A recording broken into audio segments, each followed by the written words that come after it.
Welcome to Real World Peaceful Parenting, a podcast for parents that are tired of yelling, threatening, and punishing their kids.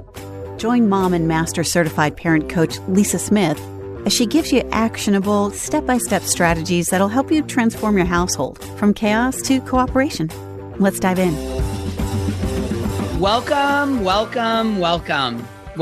to today's episode. And I know I say it every week, but it's true. Today, I am really excited to have a special guest and our first repeat guest. So how's that? That is good stuff when you're a repeat. You did such a good job the first time, you're coming back. So join me today in welcoming Bill Brady. Bill is the CEO and co-founder of Troomi Wireless.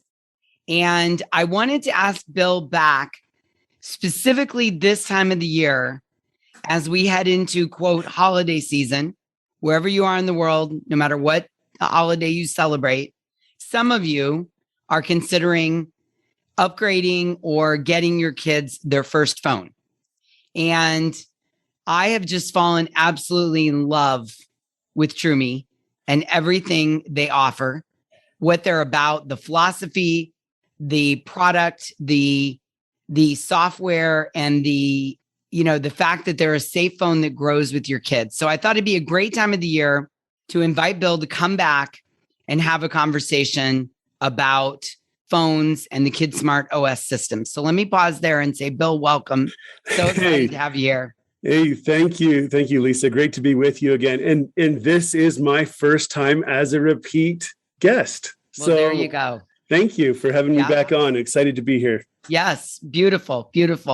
So just to ground everybody, let me tell you a little bit about Troomi, and where I go wrong, Bill will put us back on the right track.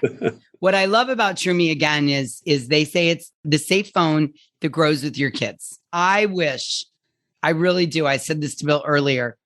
I wish that his system, that the Kid Smart OS had been around when I first introduced the phone to my son, because it just makes a ton of sense. So the Kid Smart OS empowers children by protecting them from pornography, predators, bullies, and screen addiction, while providing tools to excel in school and opportunities to enjoy their hobbies, nurture their talents, and discover new passions. I would add, and stay in touch with friends. Right? I think that's something you guys are missing in your statement there. But so tell us a little bit about the phone and the operating system and what's so special about it. Yeah, the whole vision was born out of a recognition that I achieved, frankly, with my own children, that there's kind of two ends of the spectrum when it comes to giving devices to kids. On one hand, you can give a kid a $1,200 brand new iPhone that does anything and everything. It could launch a space shuttle if you wanted it to. And, I think we've learned as a society, we're starting to recognize that's probably too much to put in the hands of a young person. On the other end of the spectrum, there are some solutions that have come out that say, hey, let's solve the problem by making such a locked down device that the child could only do talk and text. And that's where I was. That's the road I had gone with my kids. And at the time, my daughter was 12 years old, and it became very apparent very quickly that although I liked the safety factor of it, she resented it tremendously because she couldn't do any of the things, good, wholesome, worthwhile, creative things that she wanted to do or that she needed to do for school or for her hobbies. And that's where I had this vision of, what if we could give kids a device that started with a very limited experience, but then made it very easy for parents to graduate their kids into increasing functionality as their needs and their maturity evolved. And that's where we set out to build our Kid Smart operating system and built Troomi around that. I love that. Because that's really in line with what I talk about, right? At one end of the parenting spectrum, you have dominant parenting, which is what essentially the talk and text was, right? And your daughter was resentful. And at the other extreme, you had no guardrails, which is really the equivalent to permissive parenting. And where you've landed is in the middle, right? Which is peaceful parenting. You come along, you get your kids a phone and you come alongside them. And as they age and grow, you give them more and more responsibility, right? But you're also protecting them and, making sure you're comfortable, making sure they're safe and using the phone appropriately and judiciously. Yeah. And that's, Lisa, you just keyed in on something really important there, because one of the benefits that we're hearing from parents is that because of the flexibility of the system, for the first time, they feel empowered to sit down and have open, constructive conversations with their kids and really understand, what is it you're looking for? What do you need? And then conversely, help them understand, here are my concerns and the things that we're going to be aware of and the things we're going to stay away from. But together, let's decide what goes onto this phone. And all the while maintaining the guardrails for, avoiding pornography and predators and bullies and that stuff. But there's so much good that can be done while still avoiding those things. And really excited to talk through some of that today. Yeah, I love that. So what I invited Bill to talk about today, I feel like there is so often so much negativity around phones, getting our kids their first phone, kids and phones. And I feel like sometimes as parents, we feel stuck or torn. Our kids want it so bad and maybe we want it for them. And yet there's oftentimes some guilt around the phone. So what I wanted to do is invite Bill to have a positive conversation. I want to talk about, what are the positive things about getting your kids a phone? Rather than talk about the dangers and pitfalls and problems, those do exist.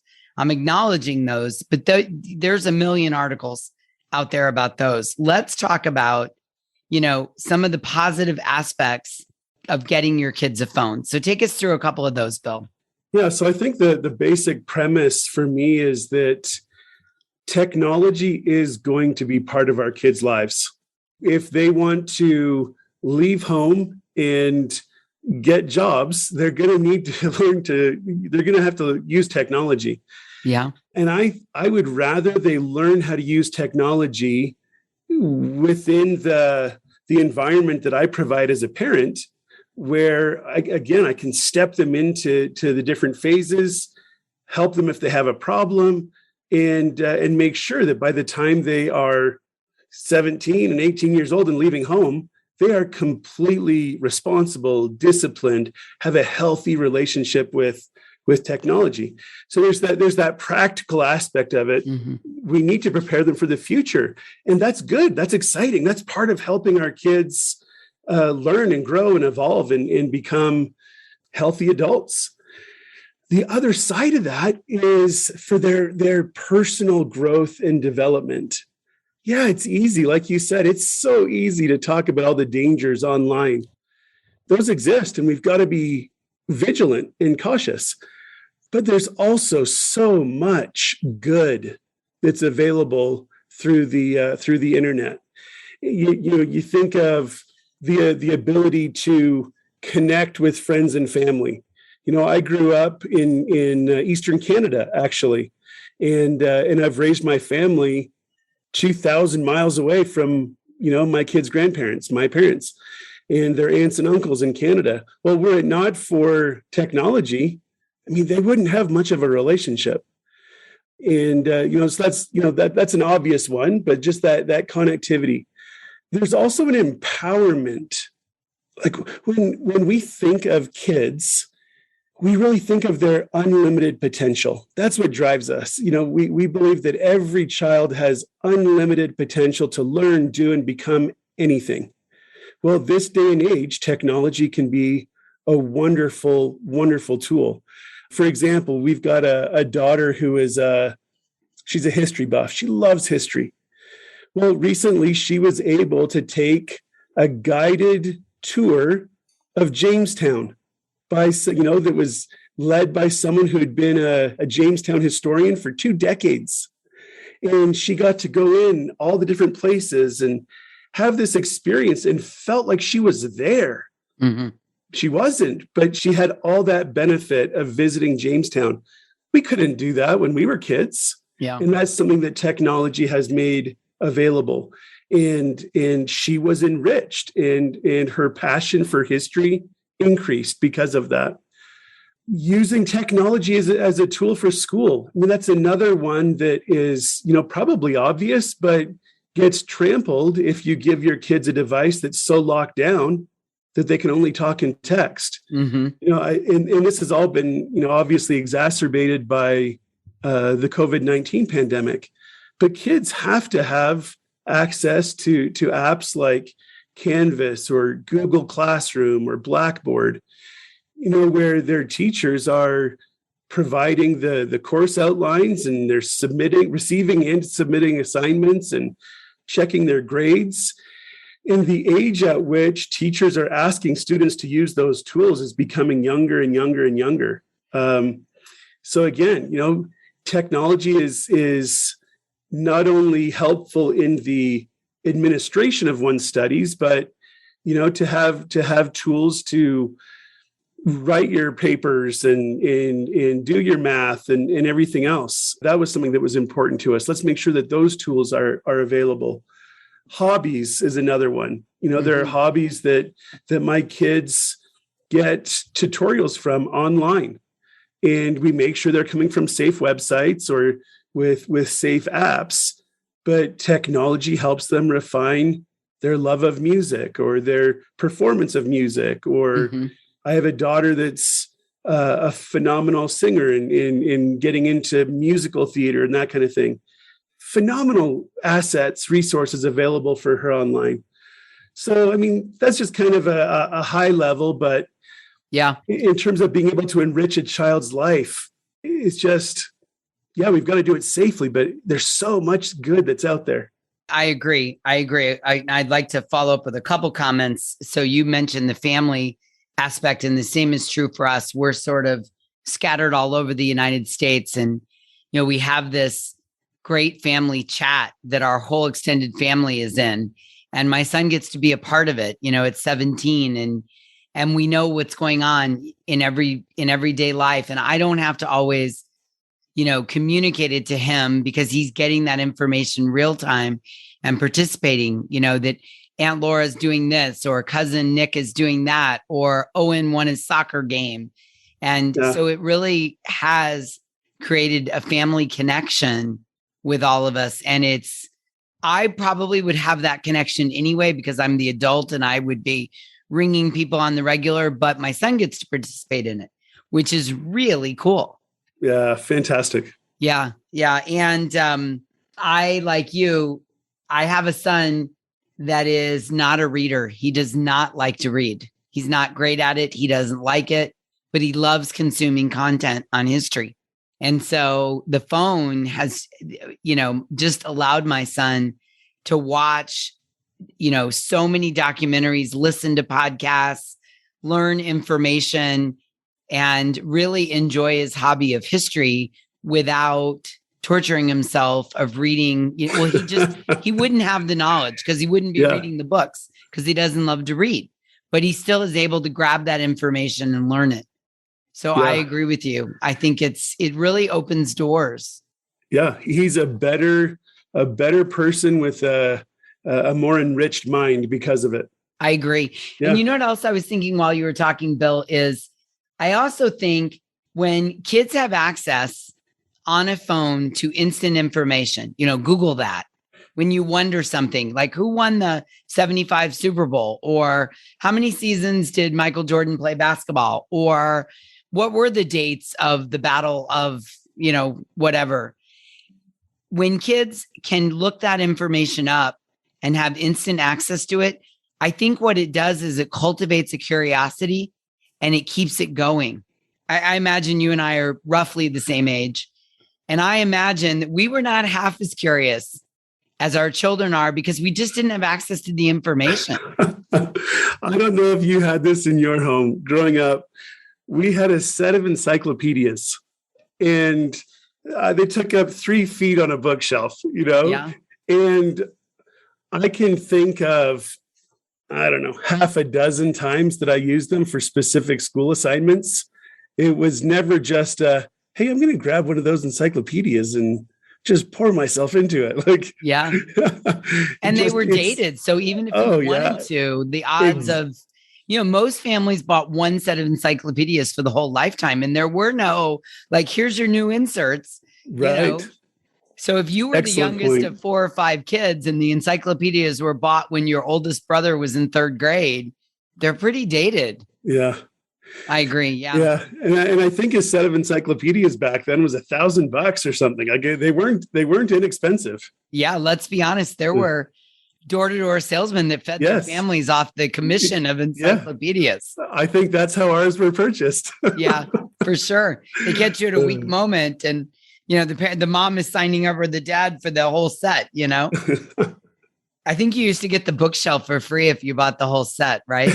I don't know. I'll tell you another area where we have enjoyed in our family, my son having a phone, is he's been driving at about 1.5 years. And, this is certainly for the parents of kids on the older side, but, we were able to, all have Life 360.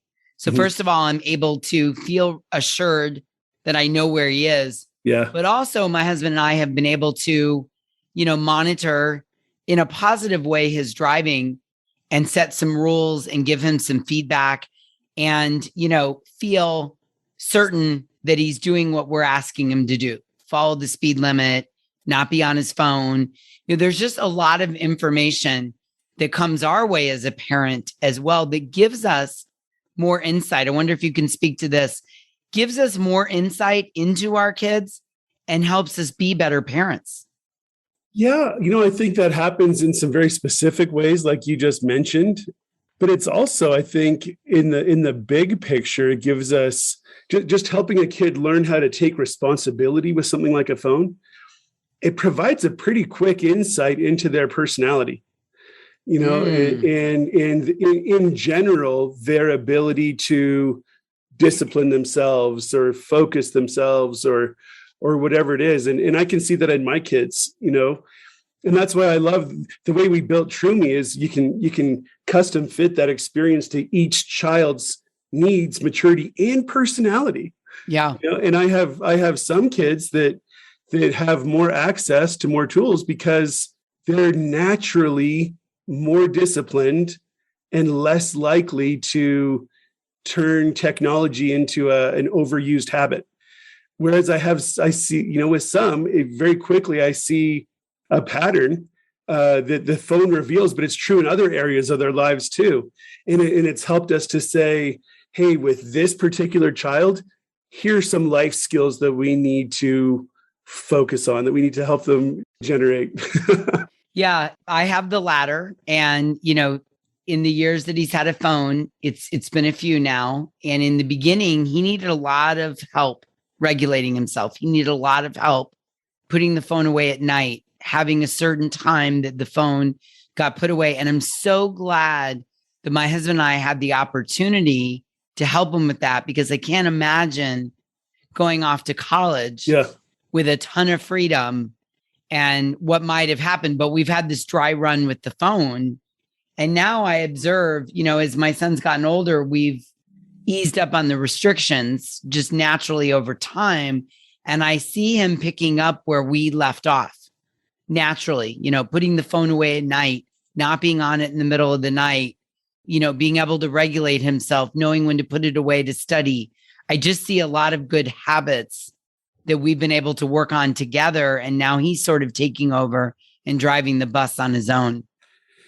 That's exactly what you want as a parent. I mean, that's right. That's if the student outgrows the teacher and they can do it themselves, that you've succeeded. That's great. How about it? Yeah. Another fun thing that happened to us recently, I want to get your take on this. So my son and I had a disagreement in the morning before he'd left for school. And when he got to school, he got there a few minutes early and he sent me a text and he said, hey, I'm sorry about this morning. And I was able to text him back and be clear about what I was upset about. And I was able to write it out, gather my thoughts, and then text it to him. And his response really surprised me in a good way. He wrote back to me and he said, I understand, Mom, and I'm going to save this text so that next time when I'm in this situation, I can refer to how you're guiding me. And I was like, whoa. But sometimes text messaging back and forth gives us a real way to communicate with each other. It does a couple things. One, it forces me to clarify my thoughts because I can kind of wander all over the place when I'm parenting over a value. I kind of can talk out loud and kind of zigzag all over the place. Not a surprise, I have a podcast. And so it forces me to clarify. It allows him to hear what I'm saying without a lot of pressure and direct eye contact and feeling under the gun. And it really gives him a chance to digest what I'm saying. And so I feel like I have this sidekick in my parenting called text messaging. Absolutely.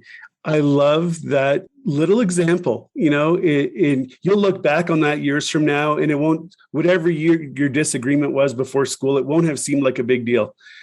But in that moment and I've had the same kind of thing happen with one of my kids, where there was a moment of tension about whatever it was. Yeah. And before this ability to reach back out with a quick text, I might have stewed about something all day. I can't believe she mouthed off to me like that, and she may have stewed all day at school. I can't believe he's so, it's so unfair. He doesn't understand me. It's so unfair, whatever it was. Right. Yeah. But, in that moment where you and your son exchanged those messages, the tension was gone, and I've had that situation with my daughter where I've just said, hey, sorry about whatever, and it's over. There's no stewing on it. There's no hard feelings, and those are little things, but yeah, we couldn't do that when we were kids. We would have gone off to school and been mad at our parents all day. Yeah. And the other way I use it a lot, I want to say this to parents to give them ideas is, and I have always used this. I mean, here's my philosophy. My kid loves his phone, and it's basically with him as much as possible. So I use it a lot to provide direction. Here's the list of things you need to have done before you leave the house. Here's your chores for the day. Good. Right. Hey, it's getting close to bedtime. I don't think you've showered yet. Can you jump in the shower? I tell parents all the time when I'm coaching them, you have this tool and they love it. So let it help you guide them on tasks and to-dos. And it's really a communication vehicle for us to our kids. And it's in a method that they like and can digest. Yeah. And I would never be one, like I talk about this a lot. Like I never want technology to replace face-to-face, eye-to-eye, shoulder-to-shoulder communication. But just but kids are being raised in a different world than we were raised in, and I think just being able to have some of those more frequent little touch points like that can make that larger relationship much easier, much more natural. I have a great relationship with my kids, I think in part because the little things that could become problems, we never let them get big. Mm-hmm. And it's because we talk frequently. There's never a, well, I'm just going to ignore this person for 3 days, and even if it's just little touch points with a text message, like you were just mentioning, I think it helps, the overall communication. I agree. I agree 100%. I mean, I feel like texting back and forth with my son enhances the relationship, right? I can text him in the middle of the day and say, hey, hope you're having a great day. Or thanks for getting the garbage out this morning. I noticed that you're remembering to put the garbage out on Tuesdays without me having to ask. I love that. Right. And that means everything. Yeah. It's like a drop in their bucket. If you're familiar with, I'm Don Clifton's work. He wrote a book. Don Clifton is the founder of Gallup, and he wrote a a book, A Drop in Your Bucket. I know exactly what you're talking about. Okay. Yep. So when I worked in corporate America, people would have little drops posted up on their wall in their office or cubicle. Like, look at all the compliments I've gotten, and text messaging really could be the new drop in your bucket. When you reach out to your kid, hey, hope you're having a great day. You looked great this morning. I hope your English test went well. Can you put the dishes away? FYI, we're going to have dinner at 6:00 tonight. This is the way they communicate with each other. So what I'm encouraging parents to do is jump into that game, right? It's their mode of, and I agree with you. I mean, you still need to have fellowship together. You still need to have time in community. You still need to spend face-to-face time, but I use it to augment that, to supplement what I'm already doing and enhance the relationship. I have one of my daughters, she's 14, and we use texting as it's a really fun part of our relationship where there's joking and teasing and no exaggeration, 2 or 3 times a week, she'll come across something funny or hear something funny, and she's texting me in the middle of the day, Dad, check this out. And it's such a fun part of our relationship that we wouldn't have, without that extra little touch point. Yeah, absolutely. Yeah, you put the hours in to create the bond, and this is just strengthening it. My husband and son are both fans of the stock market and trading, and so they're often texting each other, hey, look at this company, or did you see so-and-so's up today or down today? And that's a language they both speak. And so they can use it. I have a son who's really busy, he plays competitive basketball. He leaves the house at 5 a.m. He doesn't get home some nights till 6:30, 7 o'clock. And when he gets home, he's done. He is done for the day. We have dinner, and then he's kind of either homework or stretching or, and so they'll text a couple times throughout the day and talk about the stock market. And I can see both of them feeling connected to the other person through this shared hobby. And the text allows them to stay in touch with each other in times that they wouldn't see each other. They don't see each other during the day. Yeah. Right. So I like that idea too. Yeah. All right. So let's talk about this for a second, Bill. Since there are people listening to this, they're going to go out and they're going to get their kids a, Troomi phone for the holidays, let's say. One thing I talk a lot about with my clients and my parents is I think it's a really good idea to establish the rules or guidelines up front, even if you're handing a phone over as a gift, right? I'm not one that really likes there to be strings attached to gifts. So this goes in the face. But having said that, I also want parents to think about the rules and guidelines up front while handing it over rather than making them up as they go. Oh, it's so important. So think of us as adults. As adults, when we go into any kind of an agreement, we all want to know what the rules are up front. And it's the same thing with kids. Frankly, it's a matter of showing respect to them. If I'm going to, there are kind of 2 philosophies here. I can give you a phone, or I'm giving you this phone to use. Either way, it's the same principle applies of this is a privilege, and establishing up front what the ground rules for that privilege are. And frankly, I think having kids sign off on it. This is a contract that we're establishing. And I agree that I'm not going to look at pornography, bully people, whatever those things are. Get on my phone in the middle of the night. Yes, I'm going to turn my phone in at 9 o'clock. I'm going to, whatever those things are in your family, establishing all that on day one. Yes. Literally changes everything. I agree. And to go further, what behavior will result in losing the phone and for how long, right? It's not a random thing.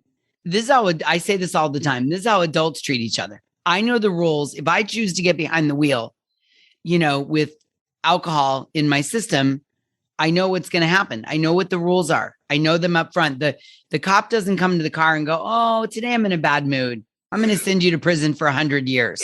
Right. I mean, and, this is important to model this for our children. If I came to work for you tomorrow, I get there on the first day of work and I say, okay, Bill, what are the rules? What do you want me to do? Oh, I don't know. Just go figure it out. But every time you screw it up, we're going to take a paycheck away from you. I mean, I wouldn't last 10 minutes, right? When I come to work for you, I want to know, what do you expect? What are the rules of engagement? What's going to get me in trouble? What are the boundaries? Do I need to be here every day by 7:00? Do I need to put in 8 hours, or do I need to just get my work done? Right. Yeah. I mean, usually there's direction and guidance given. And as parents, we skip this step with our kids. And so I think it's important to be clear and upfront. What are the rules? What are you expecting from me? What are the areas I need to stay out of? And what is going to happen if I venture into those areas? That's a perfect analogy. I'm just picturing being a kid and getting in trouble for something that I didn't know was against the rules. Yeah, that's going to lead to a rift in that relationship pretty fast. Well, to be honest with you, that describes my entire childhood. No one ever told me the rules. I had no idea what they were. And then I would do something and suddenly there would be some punitive law enforced on me. And I remember, and I grew up feeling like it was unfair all the time because I never really understood I just didn't get the manual ahead of time. So I had trouble navigating. I mean, I was a pretty good kid in general, most things considered, but I just remember my saying when I was little used to be, kids are people too.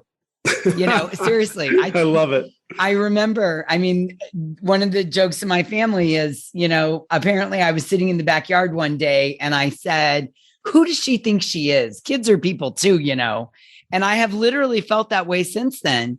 And I want us to respect our children by, when we give them something this important, outlining the rules on the spot with the consequences. I agree with you completely. Both people sign a contract. And the good news for the parent is then when your kid does get up in the middle of the night on his phone or downloads an app you tell them they can't, then all you have to do is go to the contract. It's like a flow chart. Okay. I said, if you got an app I didn't pre-approve, you'd lose your phone for 2 days. Okay, we're going to put the phone away for 2 days. You'll have it back on Wednesday. We'll be good to go. Right? You don't have to try to make up rules while you're dysregulated and upset. Yeah.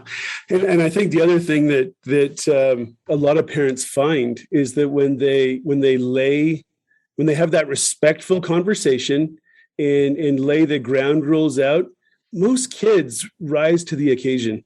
When a child is respected and there's constructive conversations about why we're doing something, most kids get it. And kids are inherently good, wonderful human beings. And so I think it goes a long way to expect the best of them, set the ground rules with them, be understanding, and, be the parent when mistakes are made, but, avoid the shaming and just come. If you have that playbook or that contract to come back to, so much easier. Yes. And I want to say the contract is also an opportunity for you to check in with your kids. Does this make sense? Does it seem reasonable to you? Are you agreeable to follow it? I always say, I call this setting limits, and setting limits can be the beginning of a conversation, whereas punishing and coming down on your kids is the end of a conversation, right? Just today, my son and I were having a conversation about bedtime, and, he's not real excited about the time he has to go to bed at night. And I said, hey, put your best argument together, get your facts together, get your argument together. Tomorrow afternoon, come and talk to Dad and I. We'll sit down. Dad and I will get a glass of wine. We'll have a seat.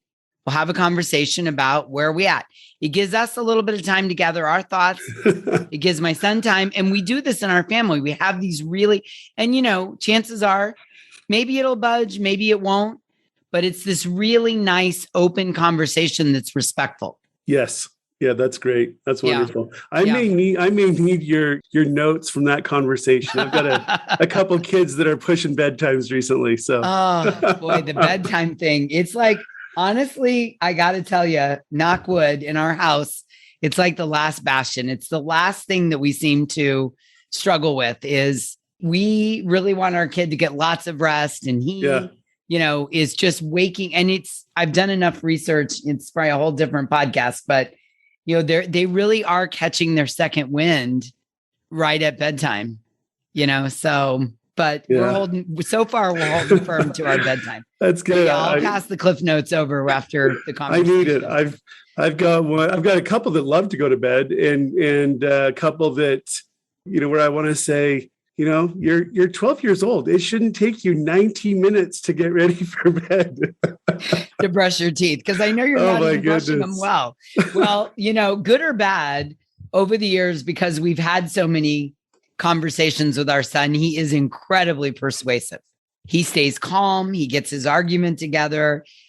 He is incredibly persuasive. So if I was betting, I'd have to bet on him, honestly, because when he focuses, and this is the thing, he'll I kid you not, and I didn't plan to bring this up, but my son, if he wants to budge us in one direction, he will take his phone and he will research, number of hours a 17-year-old needs to sleep, circadian rhythms, and reasons kids should go to bed later. And he will come back with a really persuasive argument because he has access to all this information and he knows that he has a voice, that he can come to the table and present an argument and we will consider it. It's sort of the fruits of my labor of peaceful parenting over the last 14 years.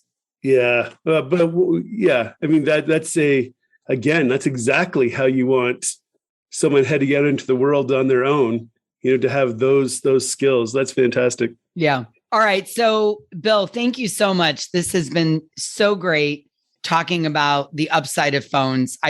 Technology. I just feel like I want parents, if they're going to pull the trigger, I want them to feel good about it, excited, empowered, ready to go. I want them to have ideas in their minds of ways that it can connect them to their kids. I want them to know that there is a system out there that can put some guardrails, to use your word, which is a great word, some guardrails in place. And I want them to feel really good. So some things we talked about today are guardrails. We talked about feeling good. We talked about ways to use the phone. We talked about rules and guidelines. So if people want to know more about the Troomi, where can they go? Troomi.com, Troomi.com, and everything is there. That's where we sell our phones and accessories and service plans.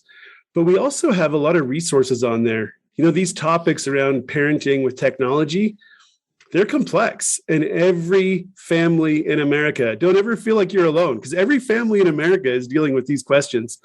And so we publish a lot of blog articles with great advice for people, and on Instagram and Facebook as well, a lot of content, and we're Troomi Wireless in both of those locations.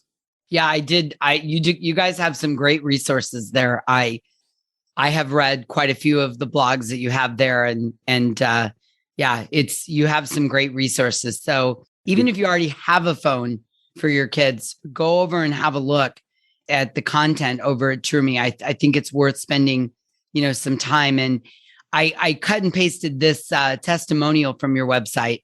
Someone said, I love that it still looks like a cool phone, but doesn't have all the things that worry me. Yeah. Yeah. And we didn't talk about this, but not that I intend this whole podcast to be a commercial for you all, but that's the other cool thing is your phone looks like a smartphone. Well, it's a Samsung phone. Yeah. Yeah. It doesn't look like some odd thing where kids across the playground are going to notice, hey, Bill doesn't have the cool phone. He's got that brick thing his mother bought him that has 2 buttons on it. Yeah. No, that's important to kids. It really is. Oh, fitting in is everything. Yeah. We're at an age where we work hard to stand out, but our kids work hard to fit in. And I think as parents, the sooner you understand that, that's another tool in your toolbox. Your kids want to fit in. I mean, they don't always need to. And sometimes we have to challenge them to stand out. But in general, the desire, the drive is to fit in. So I think it's another cool feature you guys, really worked on as well. Thank you. And one of the bigger reasons for that too was, there was certainly we wanted something that kids would be happy to carry around, but also we wanted them to have great cameras, because kids, if they're taking pictures, they want them to be quality pictures. So yeah, that was something that was important to us as well. Yeah, the future TikTok influencers want good cameras. All right, Bill, thank you so much. I think you shared really great ideas and tips and ways that we can feel good about helping our kids dive into the phone world. And I think what you guys are doing is fantastic, protecting children while giving them opportunities to excel in school, enjoy their hobbies, nurture their talents, and discover new passions. So well done. Thank you, Lisa. Great to be with you. Yeah, thank you. Okay, so just wrapping up, if you are interested in Troomi, we have a link in the show notes. The link not only will take you to the website, but it will give you a chance to get a discount on the phone if you're interested in that. So if this is interesting to you, you want to learn more, just click on the link in the show notes and we'll guide you over there. And I really hope you enjoyed this conversation. I hope whether you're thinking about getting a phone or your kids already have a phone at any age, I hope what we did today is provide you with an idea, a tip, some insight on how to A, feel good about the phone, B, know how to use it efficiently and effectively, safely with your kids, and C, hopefully I also provided you with some insight on ways to connect with your kids through the phone to enhance the connection, right? The connection is when the other person feels seen, heard, and valued. So think about this. If I love my phone, if I'm 10, 12, 14, 18, 25, and I love my phone, and you're sending me jokes like Bill's daughter or stock tips like my husband or encouraging comments or emojis or gifts, I am going to feel connected to you because I'm going to feel seen, heard, and valued because you're communicating with me through something that I really love. So I'm going to leave you with that thought there. I'm going to drop that right there and leave it. And until we meet again, I'm wishing you peaceful parenting. Thank you so much for listening today. I want to personally invite you to head over to thepeacefulparent.com/welcome and sign up for my free Peaceful Parenting mini course. You'll find everything you need to get started on the path to peaceful parenting just waiting for you over there at www.thepeacefulparent.com/welcome. Can't wait for you to get started. Thanks for listening to Real World Peaceful Parenting. If you want more info on how you can transform your parenting, visit thepeacefulparent.com. See you soon.